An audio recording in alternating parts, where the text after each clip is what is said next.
देवगढ़ नाम के गांव में मानिकचंद नाम का ब्याज व्यापारी रहा करता था। वो ज्यादा ब्याज लगा के कर्जा देकर लोगों को प्रताड़ित करता था।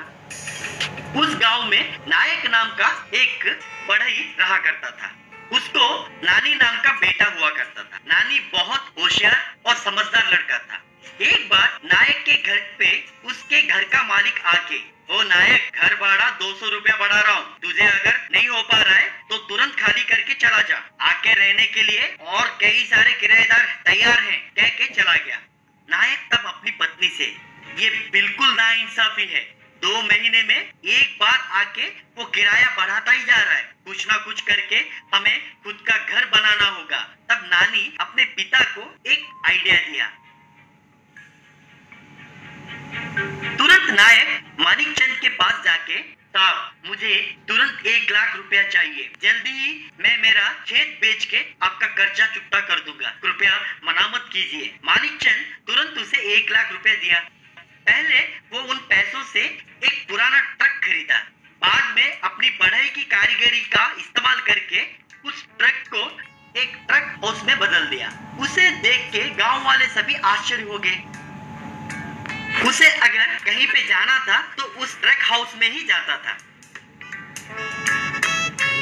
बाद में बेटे से, बहुत अच्छा आइडिया दिया बेटा, सच में तू बहुत महान है, अब हमें किराया भरने से छुटकारा मिला, चलो ऐसी शुभ समय में सब मिलके तिरुपति चलते हैं। एक दिन ट्रक हाउस को देखकर मानिकचंद के मन में लालच जागी। तुरंत नायक से मिलके,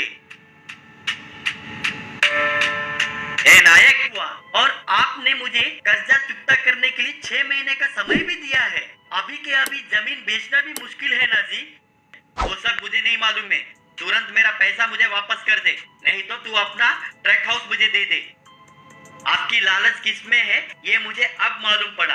आप जो कर रहे हैं वो सरासर गलत है, वो नहीं रहेगा तो हम कहाँ पे रहेंगे, कृपया ऐसा मत करना, मैं आपके सामने हाथ जोड़ता हूँ। तुझे बोलता हूँ तो समझ नहीं आता है, तो एक काम कर, हम एक खेल खेलते हैं, उसमें जो जीतेगा ये ट्रक हाउस उसी का होगा, ये खेल हम गांव वालों के सामने खेलेंगे, कह के वो चला गया।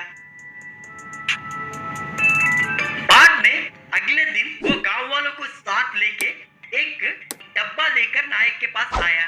तब नानी उत्सुकता से उनसे, कोई खेल बोल रहे थे ना, कौन सा खेल है वो, बता। इस डब्बे में एक काली गोटी और एक सफेद गोटी डालूंगा, बाद में तुझे आंख बंद करके उस डब्बे में से कोई एक गोटी को निकालना होगा। अगर तू सफेद गोटी निकाला तो वो ट्रक हाउस मेरा होगा, वही अगर तू काली गोटी निकाला तो ट्रक हाउस तुम्हारा होगा, और ऊपर से मैंने जो तुम्हें 1 लाख रुपए दिया वो भी माफ कर दूंगा, ठीक है ना। तो नायक लाचार होके, ठीक है जी, आपकी मर्जी। पर मानिकचंद जानबूझ के डब्बे में 2 सफेद गोटियां डालते हुए नानी ने देख लिया। चलो भाई, अब आंखें बंद करके कोई एक गोटी निकालो। तो नानी ठीक है कह के आंखें बंद किए जैसा नाटक करके धीरे से सफेद गोटी को बाहर निकाला।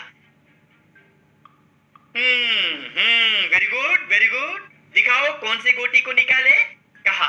तब नानी चक्कर आने के जैसा नाटक करके नीचे गिर गया और तुरंत उस गोटी को दूर फेंक दिया। वो सफेद गोटी जाके बाकी के गोटियों में जाके मिल गया। तब नानी उठ के, सॉरी जी, अचानक चक्कर आकर नीचे गिर गया, गलती से मेरे हाथ की गोटी जाके बाकी गोटियों में मिल गया, अब डब्बे में बचा हुआ दूसरा गोटी देखेंगे तो मैंने कौन सा गोटी निकाला वो तो पता लग जाएगा ना, कह के डब्बे में हाथ डाल के सफेद गोटी को बाहर निकाला। हे सफेद गोटी आई, मतलब मैंने काली गोटी निकाल लिया था, मतलब अब ट्रक हाउस हमारा हुआ और आपको अब 1 लाख रुपए भी बनने नहीं होंगे। बहुत धन्यवाद जी, ये खेल मजेदार था। क्यों रे, पागल दिख रहा हूँ मैं? तुम्हें काली गोटी आने का चांस ही नहीं है, क्योंकि मैंने दोनों ही सफेद गोटियां डाली थी। तो गांव वालों को सब बात समझ में आ गई। क्यों रे, हम सबको यहाँ पे सबूत के तौर पे बुला के हमें